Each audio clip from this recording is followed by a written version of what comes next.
Hey everyone, I'm Simon Harris and welcome to the 6th episode of my vlog. So last week I was absolutely blown away by the number of people who watched the vlog where I was talking around topics that were relevant to the industry. That was great for me to see, also great to get some of the stuff about auction dynamics off my chest. And because the response was so good actually, I thought I'd talk about news that had happened last week in today's vlog. There was tons going on, so it seemed like a pretty obvious thing to do. So the first thing I wanted to talk about today was the launch of Google's AdBlocker. Incredibly controversial, definitely worth more discussion today.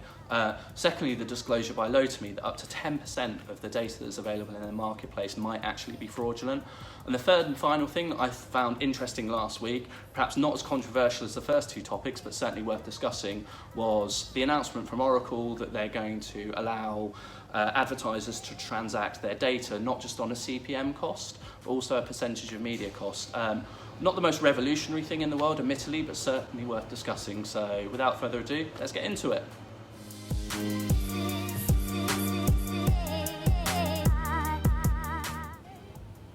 Okay, so it's easily the biggest news in the ad tech trade press last week, and I reckon actually it might be the biggest news in ad tech trade press this year. What am I talking about? Well, of course, it's the Google AdBlocker, right?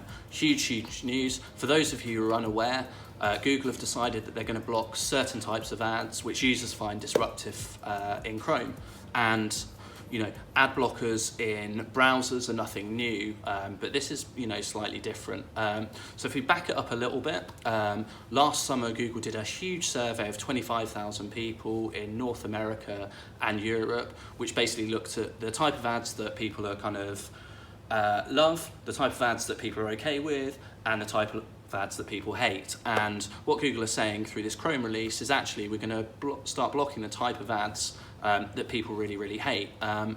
Now, they're doing this to kind of protect Chrome user experience. That makes a lot of sense. It's one of their marquee products, so I understand why they do that. And also, actually, I understand why, in a world where an IAB survey found that 45% of people would be less likely to block ads if ads were less disruptive, that Google would feel that they're on fairly sort of solid footing to do this kind of thing, and also why indeed it would be logical to kind of start blocking ads that, that those 25,000 people said that they really disliked. But for me personally, and remember this is my personal point of view that I'm putting across, not one of Dentsu Aegis, I don't think that any technology vendor out there should have the right to tell a publisher how they do or don't make money.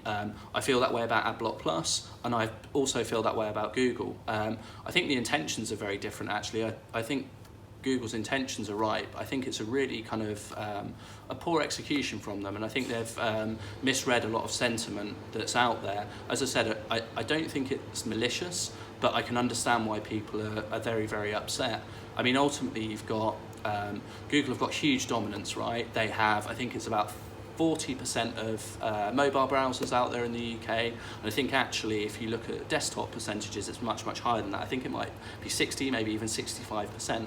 So they've got a huge dominance in this browser space, and I guess a lot of people are looking at it and saying, well, just because you can do something, it doesn't necessarily mean that you should do that thing, right? And I think that's it's a fair point. I mean, I love a lot of what Google do, right? They're a really smart company, but this feels slightly wrong to me. As I said, I don't think that anyone should be able to tell a publisher how they monetize that audience. I mean, ultimately, if you look at it from a publisher's perspective, right, if you've got high yield ad formats that Google deem disruptive, but that aren't forcing your users away from your website, like, why would you want someone to stop you running them? Your audience isn't migrating and going to other sites, so why would you want someone to stop you making money from those formats? I think that Google could have done this differently, right? And I think if they had done this differently, it'd be a very different angle for them from a PR perspective, right? They've not come out looking great from this.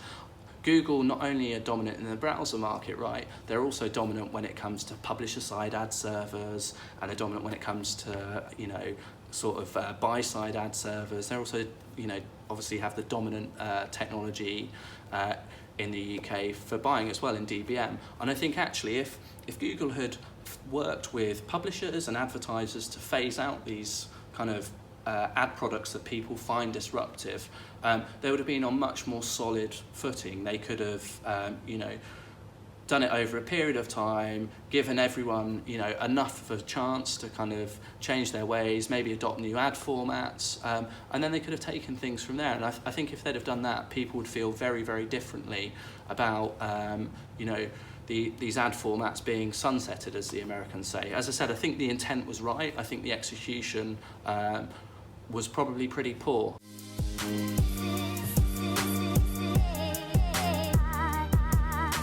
Okay, so Google definitely stole the headlines last week with the talk around their AdBlocker, but there was a story from Lotame which I found absolutely staggering. It was not really picked up to any degree over in the UK. I know it made a much bigger splash over in the US, but for those of you who don't know what I'm talking about, it's the disclosure from Lotame that they had a really, really big problem with the quality of the data that was in their audience marketplace. So again, for those of you who aren't familiar, Lotame have around 4 billion audience profiles globally in their data marketplace. They came out last week and said that up to 10% of those profiles are effectively erroneous and are made up of bot traffic. So absolutely staggering disclosure from them. And I think once people pick up on this story, they'll be asking some really probing questions to the Oracles and the Nielsen's of the world around how they're vetting the audiences that exist in their marketplaces. Now, I have to say that I massively respect the fact that Lotame have come out and said, you know what, we have a problem, we're going to engage with third parties and we're going to try and work through this. But, I think the kind of flip side of me, and this is the glass half empty side of me, thinks, well, people have known that bots kind of crawl the web and create attractive user profiles for years. That's not a new disclosure, right? So it's great that you're claiming a leadership position, but what were you doing previously, right? And I think that's a fair question to ask Lotame. I think it's also something that we should be asking all third-party data vendors. And actually, I think it's a really interesting conversation as well around, who is vetting the efficacy of data segments, right? You know that a DSP, whether you use DBM or whether you use AppNexus or Amazon or whoever it is, that those guys are vetting the media that's coming through their bidder. Does anyone do the same for data? I don't think that they do at the moment. And I'm talking really more about how do you benchmark data beyond the kind of usual Nielsen on target kind of vetting to get to a point where you can say, the efficacy of this data is good. I suppose the one way you can do things, and this is by proxy really, is to look at the average conversion rates of each data segment and can look at the kind of over and under, and if it's, either end of the kind of spectrum, start to ask questions. But, you can almost see a world where a kind of ecosystem of ad tech companies springs up around kind of the vetting of audience data, because ultimately, data is going to become more and more important, and the old kind of programming saying of garbage in, garbage out is definitely true in what we do as well. So I'd expect some really interesting developments actually in that space, over the next kind of 6 to 12 months. And certainly if you think about the discussion we had last week, which was around some of the commoditization maybe of some of the products that verification partners offer at the moment, maybe that vetting of data quality is an adjacent opportunity for them, who knows. But yeah, as I said, I'll link to the Lotame story below. If you haven't checked it out already, definitely should check it. And also, if you are a buyer and you're using third-party data segments, start asking some serious questions to the third parties that you buy through around what they're doing in this space, because obviously it's very, very important to do that.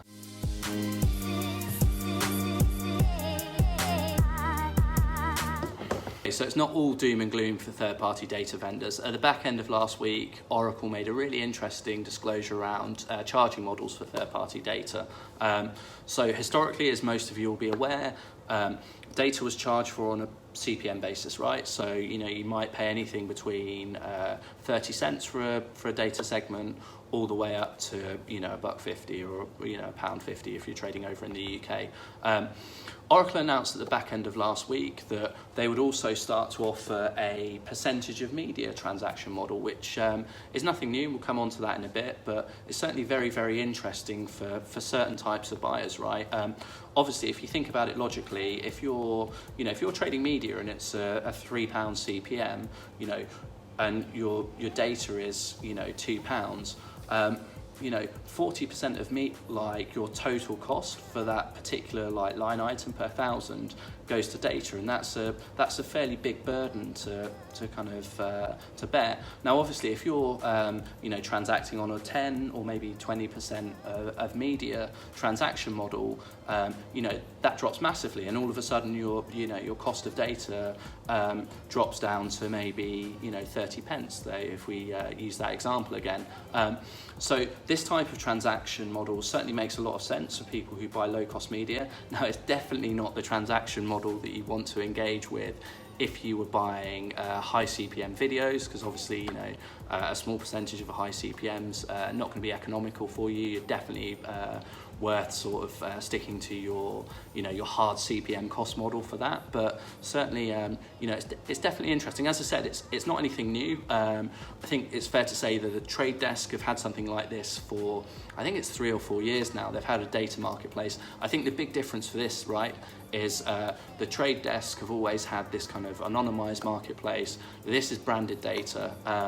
Now, as I said in the last section, people are asking questions, and rightly so, around branded data at the moment, but it's definitely worth looking at. And as I said, looking at your conversion rates, and if you can implement it on low-cost media and it has a positive uptick in your CVR, so your CPA falls, then that's fantastic. And I think a lot of people will welcome this particular type of buying model, and I think a lot of DSPs will start to kind of follow suit and make it easier for buyers to start to leverage data in their buys when they're transacting display media than maybe it has been historically. So good on you, Oracle. That's great to see, and we're going to follow this one really closely. Okay guys, that's it from me for now. Don't forget, if you've enjoyed this episode of the vlog, please hit subscribe on YouTube if you haven't done so already. Give it a share or a like on LinkedIn, or if Twitter's your thing, share me on Twitter. I've been absolutely stoked by the positivity around the vlog so far. As I said, the last episode did around 25,000 views, which I'm amazed by, and also genuinely humbled. That's fantastic. For those of you who are geeky and into the numbers, the vast majority of the views happen on LinkedIn. So yeah, thank you to all of my connections for being super patient with me. Hopefully things are starting to get a little bit better. I certainly feel a little bit more confident when I'm doing these things now, but it's still not the easiest thing in the world, so thank you very much for bearing with me.